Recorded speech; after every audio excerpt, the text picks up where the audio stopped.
right, everyone. Welcome to the Stoa. Super excited for today's session because today we have Dougald Hine with us.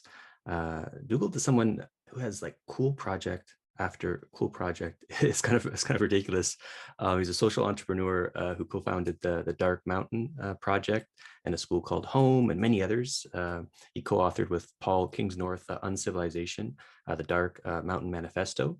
And how this session came about, two of our mutual friends, Andrew Taggart and Richard Bartlett, around the same time said Dougald should come to the Stoa. And he was actually one of the very first person that came to mind when the Stoa got launched. But for some reason, I didn't reach out because maybe I didn't have your contact or something. But I'm really glad because I've been following his work for a while. And he's someone that I think does the internet right. Maybe that's we can talk about that. And I think that's what this kind of conversation is for. It's titled A Campfire at a Stoa about coming home from a dark mountain. And it was initially framed as sort of a meta conversation about what we learned from creating communities on the internet and being an internet person in an authentic way. So Dougald and I will have a conversation, but feel free to put your questions in the chat anytime. Let's just have a kind of organic collective conversation here at the Stoa. Roughly for 60 minutes. That being said, yeah, Dougald, thanks so much for coming to the Stoa today. Thank you. Let me unmute myself. Really nice to be beaming in from Östervåla, Sweden, and having been hearing lots of really kind of beautiful, curious whispers about the Stoa for a while now. And then that synchronicity of our friends Andrew and Rich both reaching out within a few days of each other and saying, yeah, you and Peter need to speak. So I'm very happy to be here, Peter. Thank you. Mm-hmm. And yeah, so what do you want to speak about today? Because I believe you're the one that proposed the title and the idea of a meta conversation. Yeah. Well, I guess I've been getting really curious about what we've been learning, those of us who are kind of somehow still excited about possibilities of the internet, despite being dark mountaineers or doom optimists or whichever flavor of that we may be. What we've been learning in particular over the last year and a bit, which is kind of your timeline with the Stoa, I guess, Peter, and it's my timeline, me and Anna's timeline with taking this school called Home that we've been very slowly hatching over a few years now, taking it online and being surprised by the possibilities for conviviality and something that feels a lot like presence through the limitations of screens and cameras and being in this little mosaic of Zoom boxes. And I've been playing around with ways of using the internet to get closer to each other rather than further apart from each other. And using the internet without playing the games that the internet mostly invites us to play, which, to simplify it, I'd say are power law games. The game of YouTube is to be one of that tiny fraction of people on YouTube who are actually making a living from producing content, and a large proportion of people who are not making anything like that are playing the game of trying to be one of those people. But there are other ways of using YouTube. But maybe the secret to it, or the heart of it, is that the bit that matters most happens somewhere else. And then we go to YouTube or Facebook or whichever of these kind of big polluted industrial canals of the internet we need to take our little ship down when that's the bit that we need to do. But we maintain this conspiracy with the group of people that we happen to have stumbled into some sort of fellowship with, that recognizes that, maybe there is a sort of a threshold. I draw a lot from the work of Ivan Illich, who used to talk about thresholds of counterproductivity. And in the work we've been doing with Homeward Bound, which is the sort of online front of this school called Home, we talk about the possibility of cultivating a literacy of scales.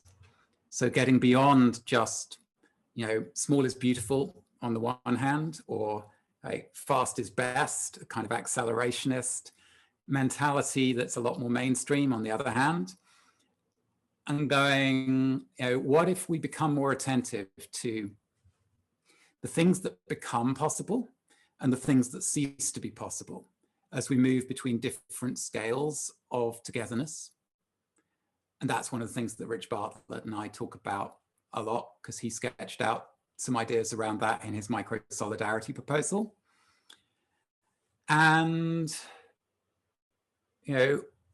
part of why I'm fascinated by this is because I'm fascinated by cultural economies that don't have a power law dynamic. So if YouTube or the old kind of star system in pop music or whatever, if they are games in which there's a tiny number of winners up at the top of the power law curve, and frankly, it's not even good for the winners. It's pretty toxic to be one of the winners in one of those games. What interests me is that we have a whole other set of cultural economies and cultural games which don't operate on those rules. I grew up singing in folk clubs in the northeast of England in the 90s. And I just took that for granted as a thing that was there, that was a particularly meaningful little pocket within the social landscape of my teenage years. And only later did it hit me that actually there'd been a period of maybe 5 years between the late 50s and the mid 60s in which this thing that was a folk club went from being a thing that didn't really exist, except in some much more staid folk music collecting society way, to being a little social institution, cultural institution that existed in hundreds or maybe thousands of places up and down the British Isles and beyond, and that occasionally sprouted a Bob Dylan. But actually most of the life and meaning of it existed in a layer that didn't need to touch top of the pops, the Billboard charts, in order for there to be a layer of musicians who were making a living and building long-term relationships with their audiences. And then a much larger layer of people who had a musicianship that was part of their life, that they were never going to make a living from, but was also accommodated within the spaces of these folk clubs. And so I guess really maybe what got me curious is I feel like, I don't know how you're going to respond to this, but Peter, maybe you're kind of one of the pioneers of the folk clubs of the internet. I'll take it. I'll take it. But yeah, I love so much of what you said, and it's kind of dawning on me how much of a sort of an invisible influence you've been, just me watching your work, and sort of yeah, I haven't been playing the game, with the Stoa, the game that you were referring to, and uncharitably to myself, it might be just because I knew I couldn't win it, I couldn't be good at it, and so I decided to play another game. But more charitably, I think I sensed that that's a game that I don't even want to play in the first place, and I view sort of a beacon, the Stoa, as a beacon in this project to kind of find the others and cohere with them and figure out what to do. And it dawned on me too, before, maybe the first question should have been to you, is talking about some of the projects like Dark Mountain. I imagine a lot of people here are aware of it, but they might not be aware of all the cool projects you've been doing, and perhaps how those projects have been a beacon for you to find the others, and maybe what the through line was between them all. And it's funny because I'm really into Illich these days too, deschooling and all that stuff, and I think that is a through line with a lot of the projects that you do. Okay then, so Dark Mountain is probably the project that in some ways is best known and that I gave a large chunk of my life to. Paul Kingsnorth and I wrote the Dark Mountain Manifesto, grew out of a series of conversations that started in 2007. We published this manifesto in 2009. And from that point for 10 years, I was co-director of the Dark Mountain project. And maybe the heart of that manifesto was one of its closing lines. The end of the world as we know it is not the end of the world, full stop.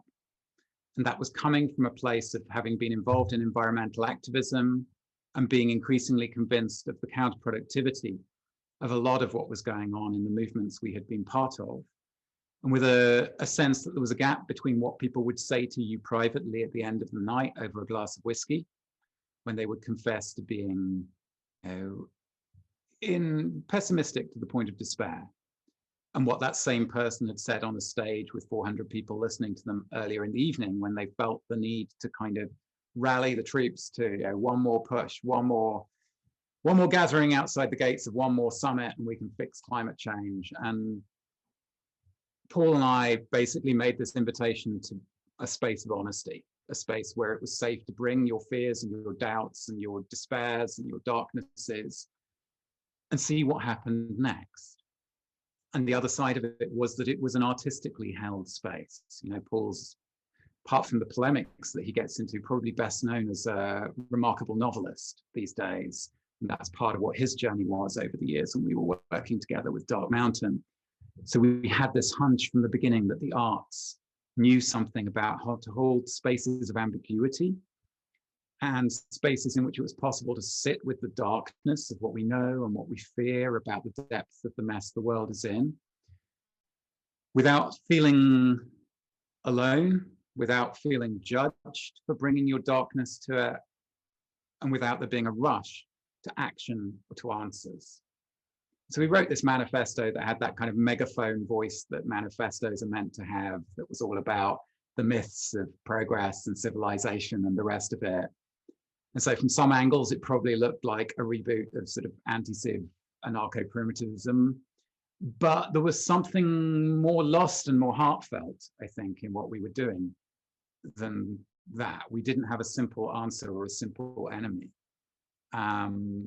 And so somehow Dark Mountain stumbled into being, both through its books and through the festivals that we organized in the early years, a place you could come when things had stopped making sense to you. And some of the people who came there had been in the heart of environmentalism and sustainability, and some had come down really other routes and arrived there. And it was, for a few years, it was literally a campfire once a year for a few nights in a forest. And maybe that's what draws me into this image of the dark forest version of the internet that you've been also playing with now. And so for 10 years, I was responsible for Dark Mountain in one form or another. And in 2019, on the 10th anniversary, I handed on the last of that to a wonderful team who are still taking it forward, and it's still got loads of life in it. But in the last couple of years, as I knew I was leaving, together with my partner, Anna, we started this other thing, which is this school called Home. And we say it's a school that starts from and comes back to the conversations we bring together around our kitchen table. And it's a gathering place and a learning community for people who are drawn to the work of regrowing a living culture. And that's one of those phrases that's kind of got a lot of things packed into a few words.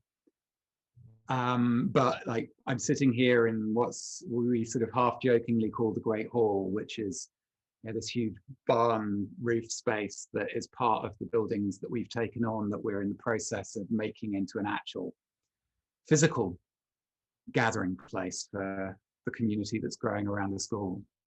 But one of the things I've been learning over the last year or two is the importance of the kind of pockets of time in which we meet, when we meet through windows like this, and particularly like the rhythms of coming together, once a week for a stretch of weeks, or once a month indefinitely. And I see a few friends from the Assembly and the Long Table, which are our ongoing community around the school here. And that's become really important to me. And maybe this is like the last bit to sort of link up Dark Mountain to Home. It's partly that Dark Mountain, because of that role it played as this space without a rush to action or to answers, and where it was safe to bring your doubts and brokenness and despair and so on. I felt when I was running Dark Mountain, like there was a need to kind of police a certain boundary where it wasn't the space to have the what are we going to do conversations. So home is still not the front line. It's still a place you come away from the front line to, but there's more room for talking about the practical. And for me, that's partly me and Anna trying to share what we've learned about bringing projects to life and creating things that have integrity and that last beyond the first phase of enthusiasm into some kind of solidity and viability. And when we were doing Dark Mountain, I used to get these emails regularly where people would use the same phrase. They'd say, I feel less alone because I've come across what you guys are doing. And often it was people had stumbled upon it late at night, browsing on the internet, searching for their fears. And I think I always secretly had a concern as to whether we were able to make good on that initial promise of feeling less alone because you'd encountered Dark Mountain. Because, you know, I know probably many of you have this experience too, that, you know, encounters in the pages of books can be deeply meaningful and can give us a release from isolation, but they're nonetheless kind of one-sided by nature.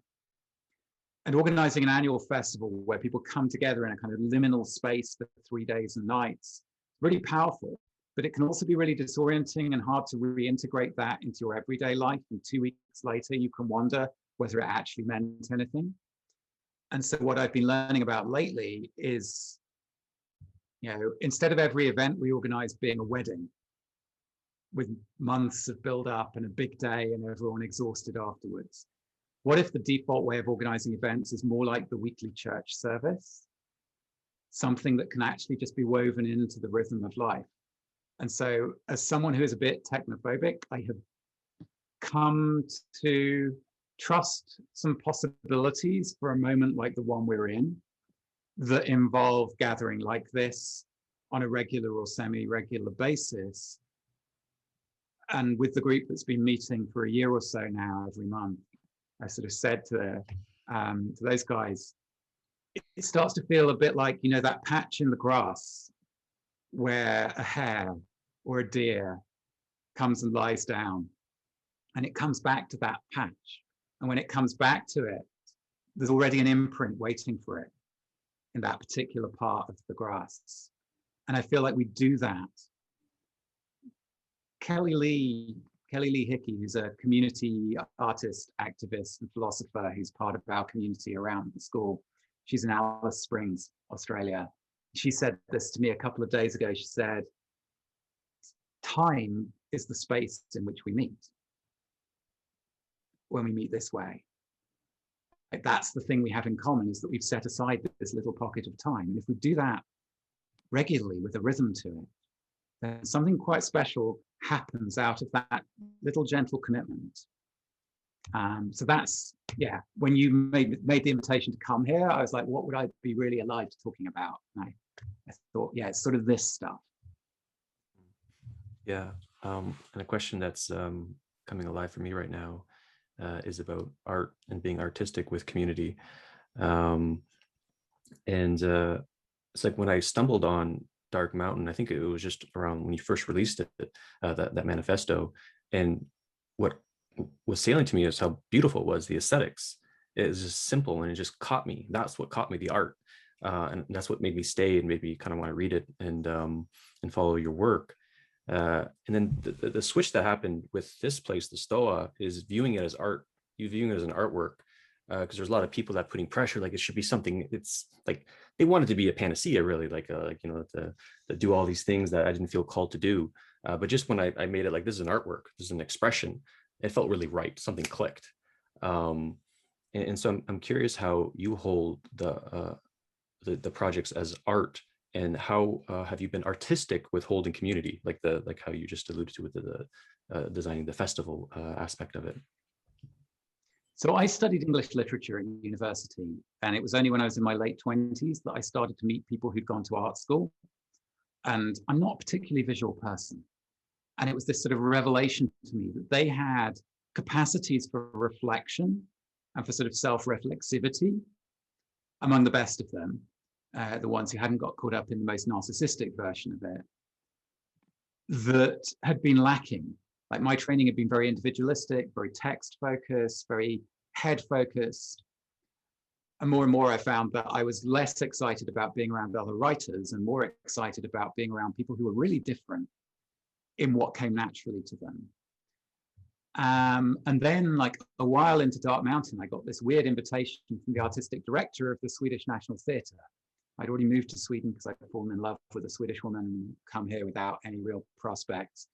And I discovered there was this little network of people who already knew about Dark Mountain. Then this email came. And he basically asked me to work with him for a couple of years to kind of hold him to the core of what mattered most to him when he was taking on the biggest job he'd ever done in an institution. And they gave me this job title as leader of artistic development. And so for 2 years, part of my week was spent trying to figure out what the fuck I thought artistic development might mean. And in particular, what role art might play under the shadow of climate change, given that I'd been saying for years that I thought asking art to be a communications tool for delivering a message was a mistake, and that was what generally happened when artists were drawn into climate change contexts. And so I ran this workshop for a year while we were doing that. And one of the things that came out of it was this little unfinished list of what else might art do under the shadow of climate change.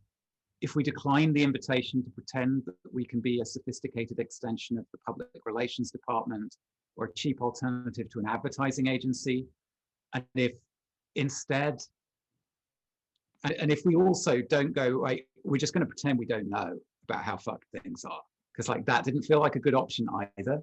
And so some of the things on that list were, you know, art sometimes knows a bit about how to hold spaces to which it's safe to bring more of ourselves than it would be wise to bring to most of the spaces that exist within our societies. I got really inspired by a British theatre maker who sadly died recently, Chris Good. And he says somewhere that, I don't think the problem is that we don't know enough. The problem is we don't have living spaces in which it's safe to know what we know, to really know it and experience it without being sent into panic or denial or despair. And I love that idea, which comes from various kinds of artists who work with creating live spaces in which we can be human together and experiment with being human together. And another piece that came out of that work was to say, you know, art can give us enough beauty to walk with the darkness of what we know and what we fear without shutting down or running back the other way. And it's a bit like the shield that Perseus is given in the Greek myth when he goes to take off the head of the Gorgon, this monster that will kill you if you look at it directly. Like I've worked with a lot of climate scientists, a lot of people for whom climate change has been the thing waiting for them on their desk every morning. And I think that, you know, staring directly at the facts of climate change can turn something inside you to stone if you're not careful. And giving people enough beauty and giving people spaces to which it's safe to bring the parts of yourself that your scientific training leaves you no room for even putting words to. Like that's been part of the work that I've been involved in with people in that world. So those are some of the ideas. And art is a great cover story. Like, you know, I feel like there's a kind of history. I told this in an essay called Childish Things. There's a history that can be told. It's not the only story, but in which somewhere around the late 17th century, in the centers of European cultural power, religion began to try and rationalize itself. You know, there were radical forms of that like deism, but there were also very mainstream forms like the natural theology movement, where basically you were in the wake of Newton. And Newton had given these kind of numerical, quantitative, mathematical explanations for invisible phenomena. And you just come through 100 years of horrific religious warfare in Europe. And so all these smart people like, Peter, the kind of equivalent of you in late 17th century Europe, they were going, well, wow, what if we could just like find a formula for God, and then we wouldn't be able to have these wars between different religious confessions. And so what really happened was that the territory of myth and mystery and indirect ways of knowing was kind of became embarrassing. It became something not grown up, even amongst the religious leadership in European Christianity. And then within a few generations, as that embeds itself, you get this new story about art that is emerging with Kant and with the Romantic movement that elevates art to this kind of capital A and the artist as a figure to this rather unsustainable position. But I think that what's going on there is that art has become the refuge for the sacred at a point where, actually the institutions of religion have given up on the sacred, in as much as the sacred lies in myth and mystery and indirect symbolic approaches to ultimate reality, rather than in having a formula or a set of laws for everything. And so I think we're kind of living at the other end of that story as it unravels. And so that's what interests me about a lot of the artists I get excited about, is they're kind of ambivalent about the role of artists, but they see something on the edges of that gets into conversation with something on the edges of religion and something coming from within, like transformative radical education practices and thinkers like Illich. And then they meet people who are coming from, indigenous and traditional cultures who are carrying other strands of knowledge and other ways of getting involved with the world. And that, like, there's something very alive for me in those encounters and those conversations. Yeah, this really, really lands. And my body feels very peaceful, by the way. I thought I'd just present that ever since you started talking, really. So I'm grateful for that. Let's get some other voices in here. Emily, you had a nice follow-up question to that. Hey, yeah, it was a question seeded elsewhere, but I share it, I think, and it's this question of how do we live artistic lives, and especially when we haven't yet known art as a refuge or as a practice. How do we live artistic lives? I just did this project with the National Artists Association, which is like an artists union in Sweden. And they asked me to bring together a conversation a bit like this, but just a few of us. And then we made a publication out of it, and we call it Making a Living, Making a Life. And one of the thoughts that came into focus through that for me was that artistic lives tend not to make sense according to the dominant economic logic that we've all been schooled in, according to the logic of the market or the logic of the state. And part of that is, the experience of most artistic lives is one of precarious privilege. The precarity is that artists tend to be in more vulnerable positions economically, or in reality often have come from relatively secure family and social backgrounds that allow them to take the risk of an artistic life, and that's a big issue. But the privilege is,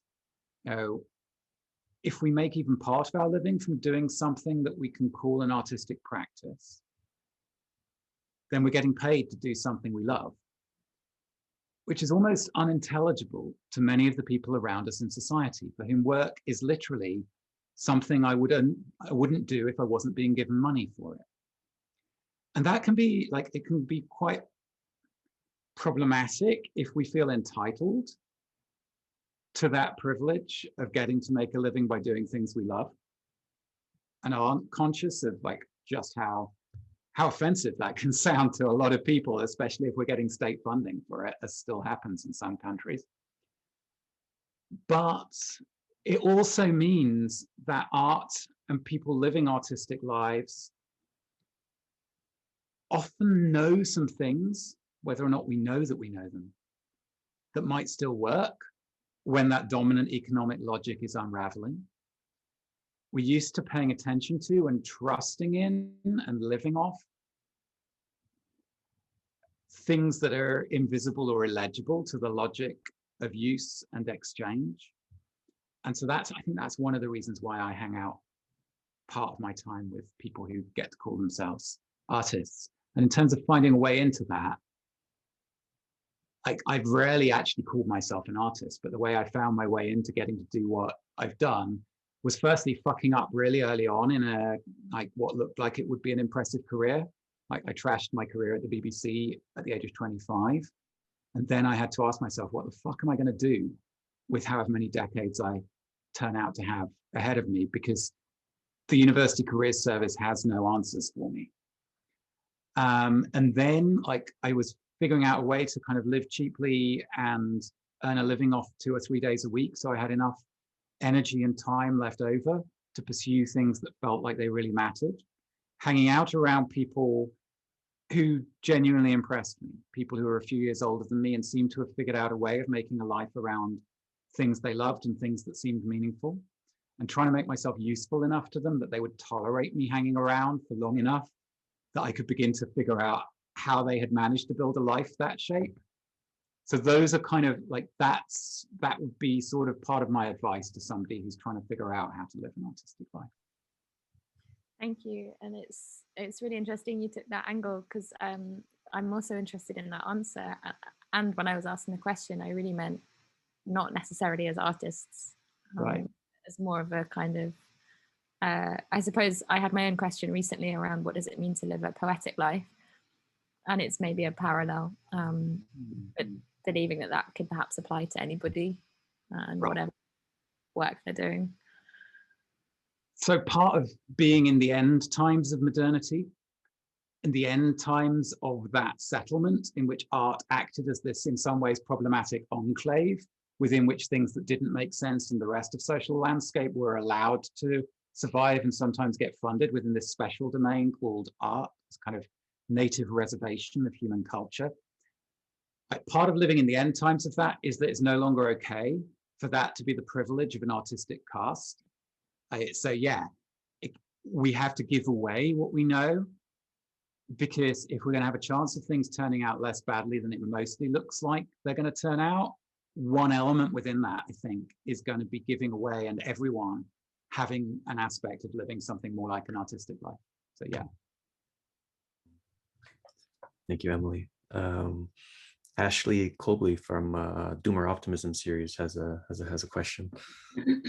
Hi, I'm so glad to see these highly overlapping Venn diagrams of Doomer Optimism, Dark Mountain, and all these other little, I guess, folk clubs emerging. But my question is just more of a comment, and if you can, follow up if you'd like, if you have anything more to add. But I was just thinking recently.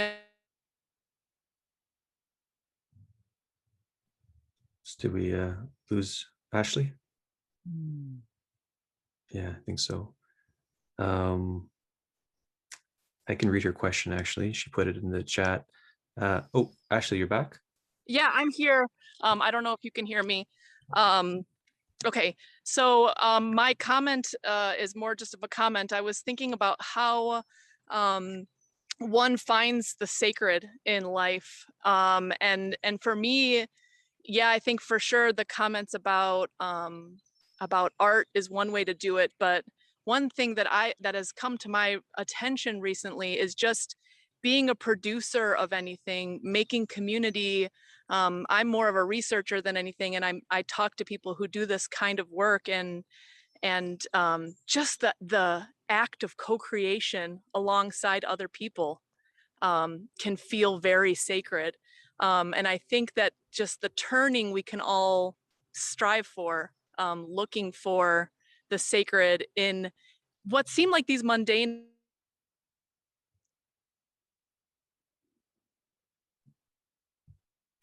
We might be losing Ashley. But any comment on that? So I was thinking as you were speaking, Ashley, if you can hear me, I was thinking of one of the projects that's closest to my heart that I'd been involved in, which is a thing called the West Norwood Feast, which was the second project we did with Space Makers, which was this agency I founded in London in 2009. And it was a community-owned and run street market that we started together with local people in this area of South London called West Norwood. And people come together once a month on a Sunday morning and set up market stalls up and down these different corners of their town centre. And there's this street market. And so it's literally a market. You know, money changing hands is at the heart of it. And yet, if all the work that went into it had to be paid for, it would never have got off the ground, and it certainly wouldn't still be running 10 years and one pandemic later. And the question I always ask is, like, did this group of people always secretly have a burning desire to run a street market? Or is the street market an excuse for something that is harder to name and that maybe doesn't need naming directly very often? And what I experienced through that project and other things that I was involved in creating around that time was just these deep wells that we can draw on when we come together for reasons other than because we've been paid to or told to do something. Like, I'm doing this because I'm paid to do it, is the logic of the market. I'm doing this because someone who has the power has told me to do it, is the logic of the state. Those are the two ways that modern societies have been good at organizing stuff. But there's a whole lot of us that doesn't show up to either of those propositions. And then you create something that is people coming together for their own reasons in the place where they live to do something that matters to them. And there's this kind of magic that happens. And I think of it sometimes as like the economic bumblebee, because for a long time, physicists had no explanation for the aerodynamics of how a bumblebee could get off the ground. In the same way, you have these entities that, if they had to make sense according to normal economic logic, oughtn't to get off the ground, and they do, because there's this invisible stuff there. And the arts is one place where people know about that. Churches is another place, or any kind of religious organization, and there are others.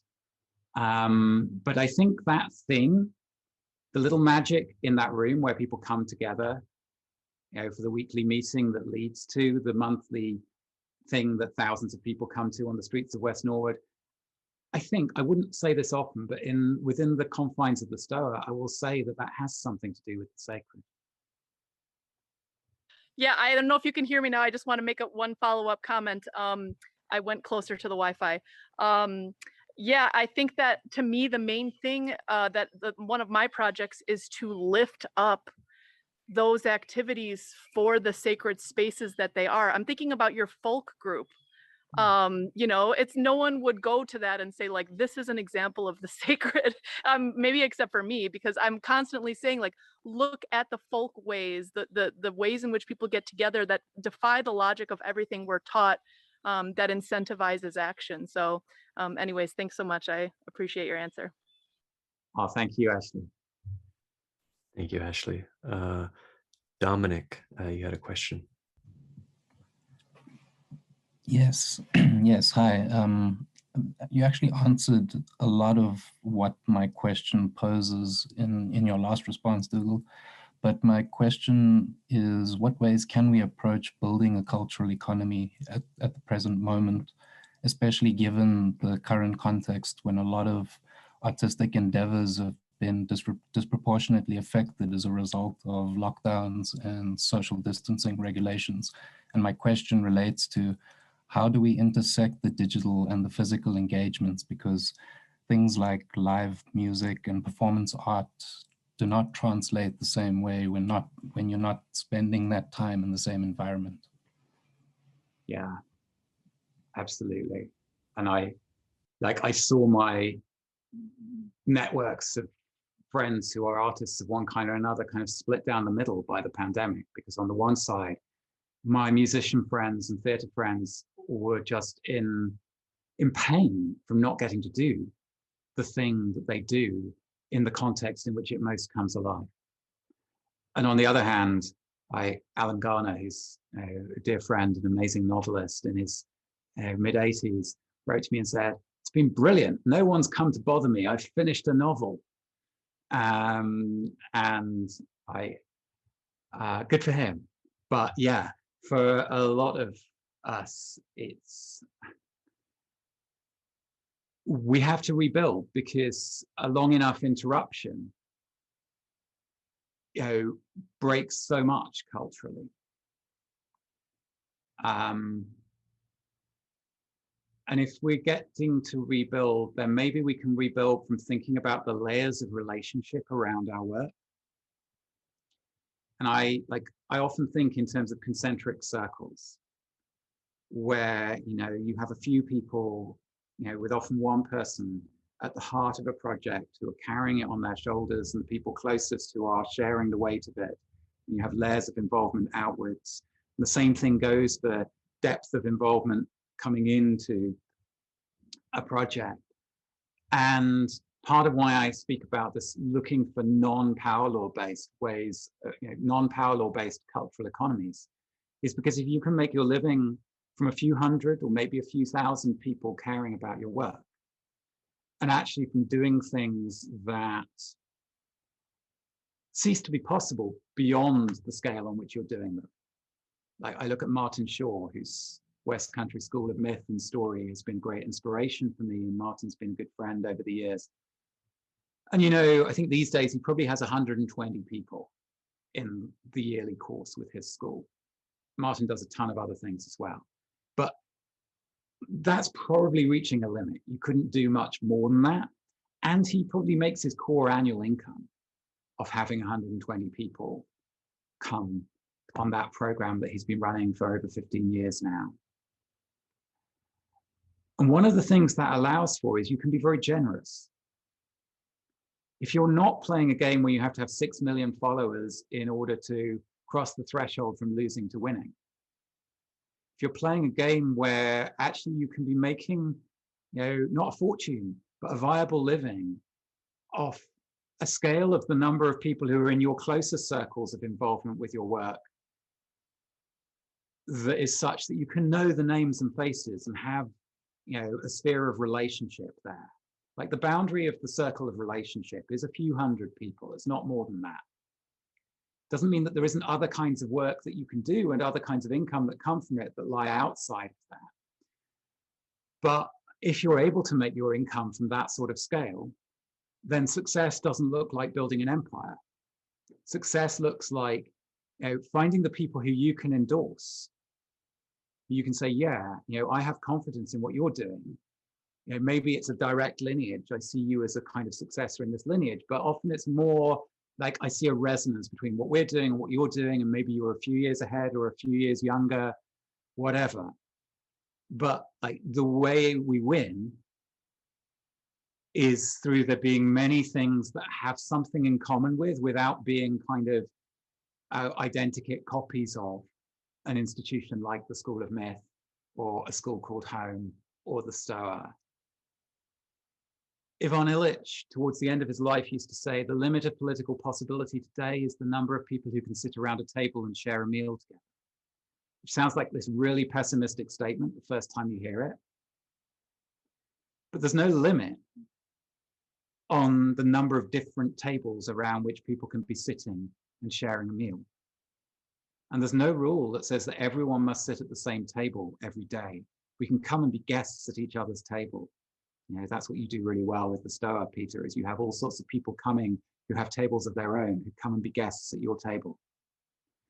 And in that way, it's possible to have a lightly but clearly held vision of what a culture and an economy and a way of living that wasn't based on winning being mass production, winning being mass success, and all of the toxic consequences that come from it.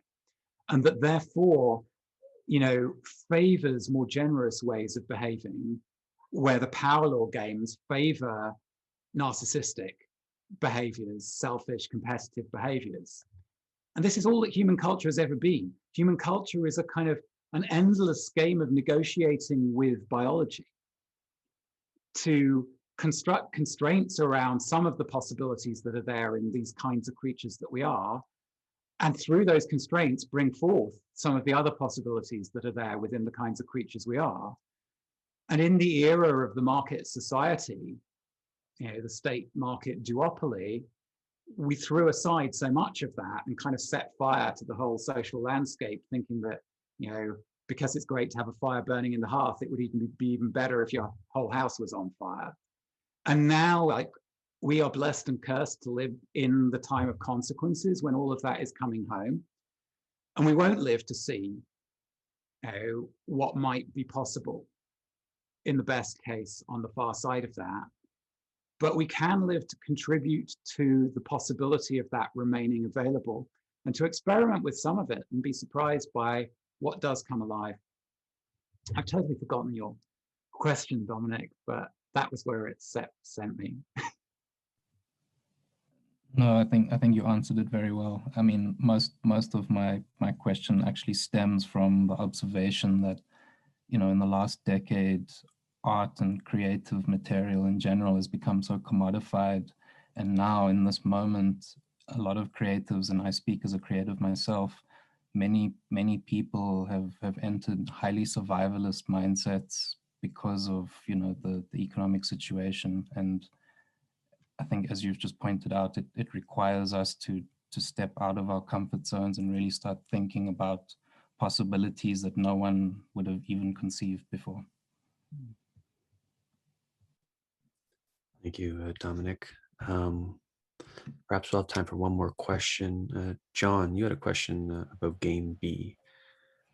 Thank you.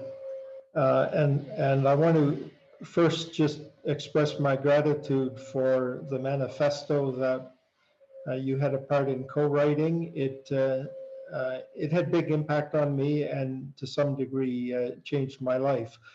My question in regards to, in the manifesto, there is the comment, there is no plan B.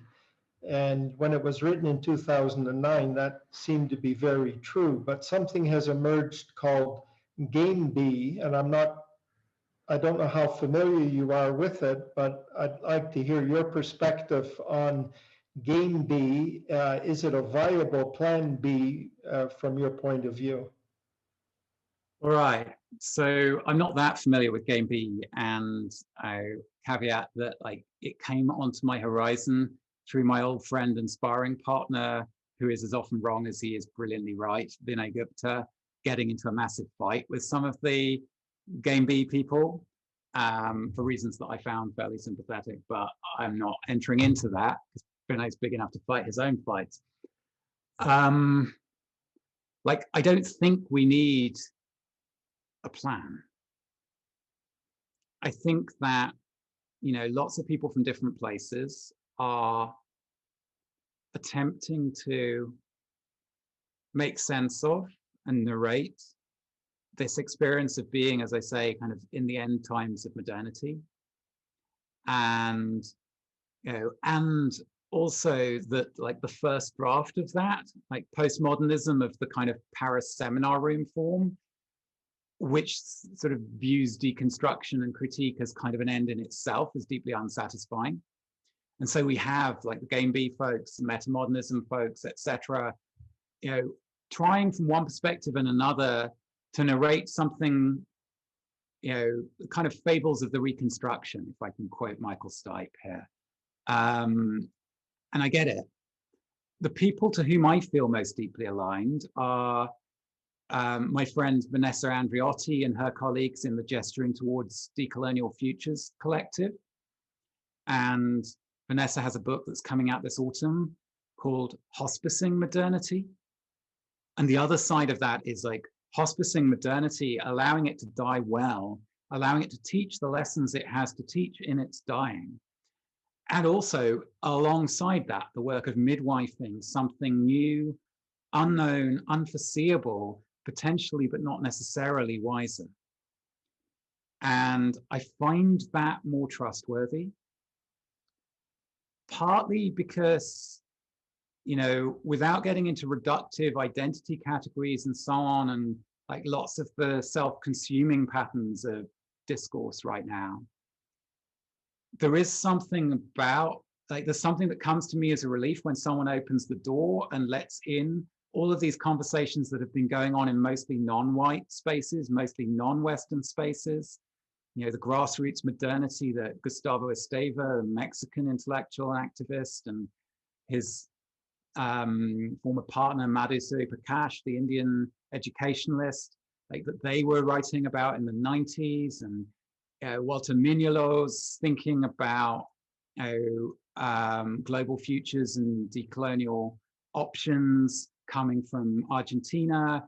It's like I come more alive in those conversations than I do in conversations where it's a bunch of guys who look like me and are often a little bit older than me, kind of trying to come up with a game plan for how we fix it all.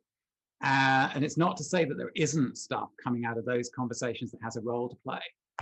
But I'm glad there are other conversations going on as well. And part of what I've found appealing about what I see about the Stoa is this kind of willingness to cross-pollinate and to kind of have a coexistence of different languages without getting lost in the rhetoric of the meta.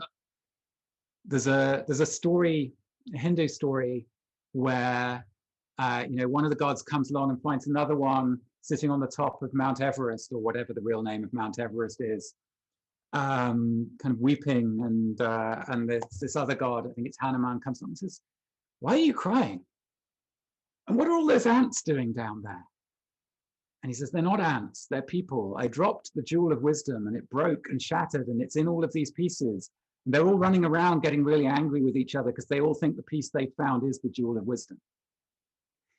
And the trick with that story is when you hear that story and you project yourself into the role of the god sitting up on Mount Everest, you're still doing the thing that the people running around with the one piece of the jewel of wisdom are doing.